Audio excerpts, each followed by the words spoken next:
আজ সকাল 11টায় ঢাকা বিশ্ববিদ্যালয়ে ইসরায়েলি আগ্রাসন বিরোধী বিক্ষোভ করেছেন শিক্ষার্থীরা। ঢাকা বিশ্ববিদ্যালয়ের ছাত্রলীগের উদ্যোগে মধুর ক্যান্টিনের সামনে থেকে শিক্ষার্থীরা পদযাত্রা শুরু করে। পদযাত্রাটি ভিসির চত্বর, ফুলার রোড, কেন্দ্রীয় শহীদ মিনার হয়ে দুপুর 1টায় রাজু ভাস্কর্যের পাদদেশে পৌঁছায়। এরপর শিক্ষার্থীরা বাংলাদেশ ও ফিলিস্তিনি পতাকা উত্তোলন করেন।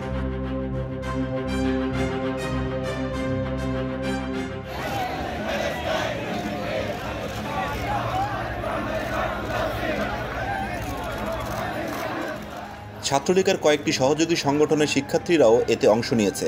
এই কর্মসূচিতে মোট প্রায় 3 থেকে 3.5 হাজারের মতো শিক্ষার্থী অংশ নিয়েছে।